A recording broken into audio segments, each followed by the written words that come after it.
קהל נכבד, כבוד נשיא המדינה, מר יצחק הרצוג.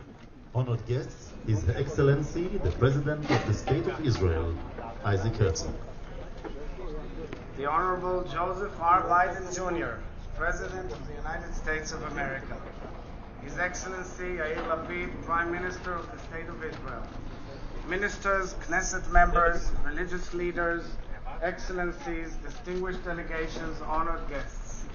Mr. President, you are the 15th consecutive American president with whom my family has had the privilege of engaging for over 80 years. FDR was the first one. I am so delighted to host you here in the heart of Jerusalem. As I said yesterday, Mr. President, this is a visit amongst family and old friends. You have been a faithful, lifelong friend of the State of Israel and the Jewish people. Your tireless advocacy of the enduring U.S.-Israel partnership, in word and in deed, has truly withstood the test of time.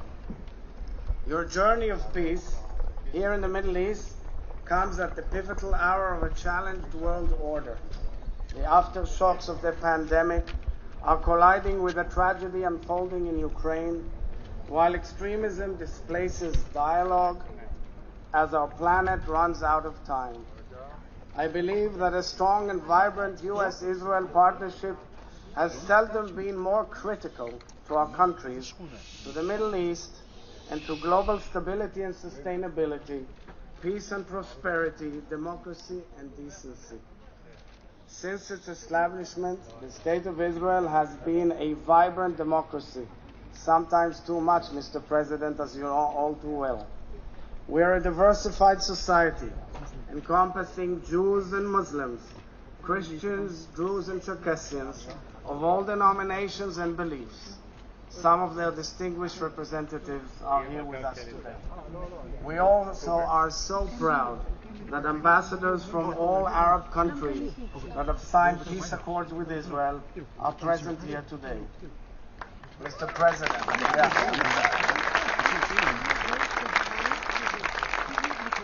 a strong and secure nation state of the Jewish people in the land of Israel is critical to the safety and future of the Jewish people.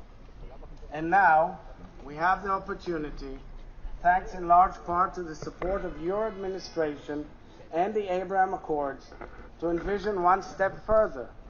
Together, we can create not only a new Middle East, but a renewable Middle East, a regional ecosystem of sustainable peace.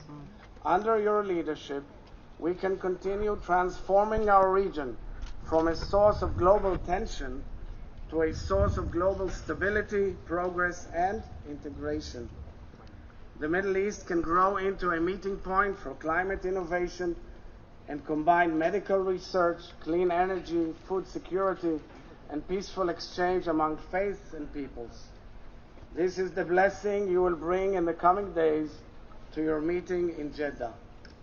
Just as we are united in promoting peace and cooperation in the Middle East, we're also united in our opposition to Iran's terror and that of its proxies, and its drive for nuclear weapons capability, which is the greatest threat to this region and perhaps the world at large. We know the United States is committed to Israel's security, as you have reiterated throughout this visit. This was underscored in the important Jerusalem Joint Declaration, which you and Prime Minister Lapid agreed upon and signed today, echoing your own ironclad, unshakable commitment to Israel's security and well-being.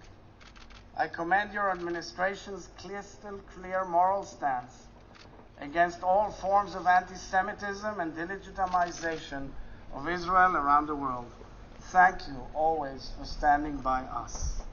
And now, Mr. President, in our private meeting moments ago, I handed you a document found in our National Archives, the minutes of your meeting with Prime Minister Golda Meir nearly 50 years ago, which you often recount with fondness. What is interesting is the reflection of the Israeli diplomat who wrote the minutes and added the following concluding remark, and I quote, "The senator," that means you, Mr. President, was full of respect and admiration for the Prime Minister and repeatedly said that he has come to learn, but on the other hand was carried away by his enthusiasm. President Biden, your great enthusiasm remains with us until today, and we feel it here. I thank you for honoring us with this important visit, which means a great deal for the people of Israel. And in a few moments, I will honor you in gratitude and appreciation on their behalf. We wish you great success in your regional visit and your historic trip tomorrow from Israel to Saudi Arabia. May it bring a message of peace and hope for all peoples of the region. And finally, Mr. President, you say, God bless America. We say, as was quoted today by the Prime Minister as well in our prayers, Hashem oz le'amo iten, Hashem yivarech et amo b'shalom, meaning the Lord will give strength unto his people, the Lord will bless his people with peace. And I say to you, my dear friend, the Lord will give strength unto our peoples. The Lord will bless our peoples with peace. Hashem oz le'ameinu iten, Hashem yivarech et ameinu b'shalom.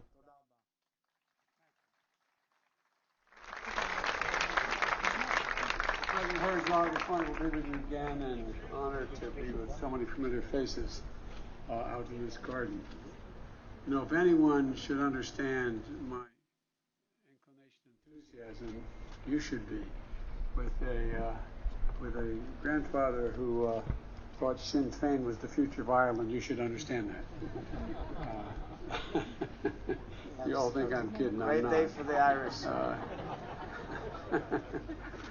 I've known many of you for a long time, and all of you, and you know that my love for Israel is deep-rooted. I was raised, as we say, by a righteous Christian, my dad. And I've had the honor, it's hard to say these words, for over 50 years. It can't be that long. But for over 50 years in the federal government helping build a relationship. 50 years ago, we'd never had this audience before. We did not have this audience out here. We had so many people representing so many different nations and faiths as well. And it's important.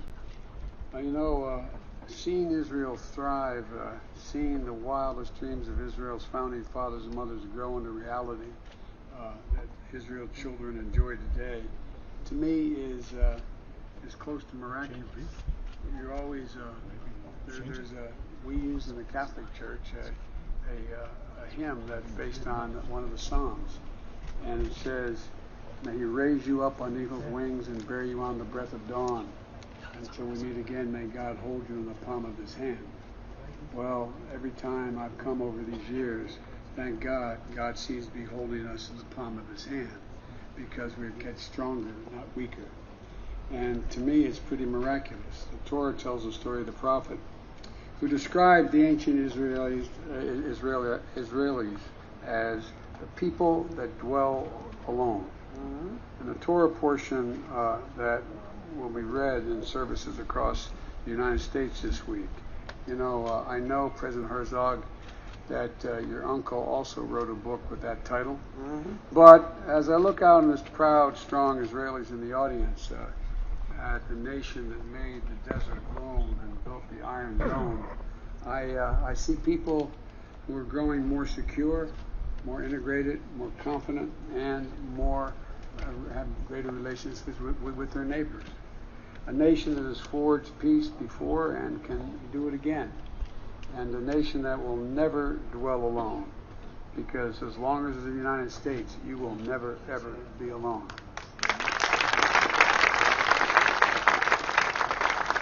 And as you know, there's still so much more work to be done. That's why America's commitment to Israel's security remains ironclad. Today and in the future, that commitment is not about me or any other American president. It springs from the deep affinity and enduring connection between our peoples. And it is our responsibility as leaders to nurture that bond, to ensure that it grows stronger, deeper, and broader as we navigate the challenges ahead, and they will continue to be profound and they will change. And as a leader, I can say without hesitation that being known as a friend of Israel and receiving this award today is among the greatest honors of my career, and I mean that from the bottom of my heart. In fact,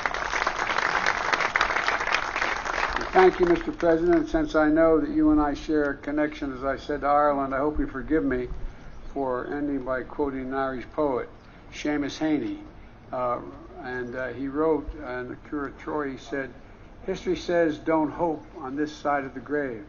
But then, once in a lifetime, that longed-for tidal wave of justice rises up, and hope and history rhyme." I truly believe that we're at one of those moments, if we get lucky and work hard, where we can make hope and history rhyme. Israel and the United States are both places built on hope, grit, and determination. And I believe together we will stay always true to our founding values, and we can help make hope and history rhyme once more. But this time in one of the most dysfunctional in the past regions of the world, where you again will be fully integrated and be one of the leaders. So, Mr. President, it's an incredible honor, and as some of you heard me say, if my mother were here, she said, "Joey, hush up and let the man get on with his job." Thank you, thank you, thank you. Thank you, Mr. President. הנשיא הרצוג יעניק את עיטור הנשיא לנשיא ביידן. President of the State of Israel, Isaac Herzog, will bestow the Presidential Medal of Honor upon the President of the United States of America, Joe Biden. The Honorable President Joseph R. Biden Jr., in recognition of the strong support for Israel you have consistently demonstrated and the depth of the friendship our nations share, I wish to present you with the highest honor bestowed by an Israeli president, the Presidential Medal of Honor. This tradition was instituted by the late president and your good friend, Shimon Peres. The accompanying certificate reads, and I begin with quoting the Bible, "Imo chokhmah ugvura, lo etza utvuna." With him are wisdom and strength, he has counsel and understanding. The Presidential Medal of Honor is hereby awarded to the Honorable President Joseph R. Biden Jr. of the United States of America for his true friendship with the State of Israel, the people of Israel, and the Jewish people. His uncompromising decades-long commitment to Israel's security, his contributions to deepening, strengthening, and enhancing the strong and unwavering alliance between Israel and the United States of America, and his struggle against anti-Israeli and anti-Semitic hatred around the world.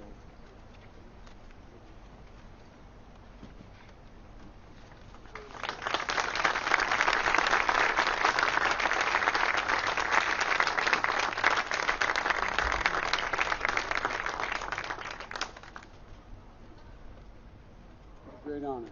Thank you very, very much. תודה לנשיא המדינה.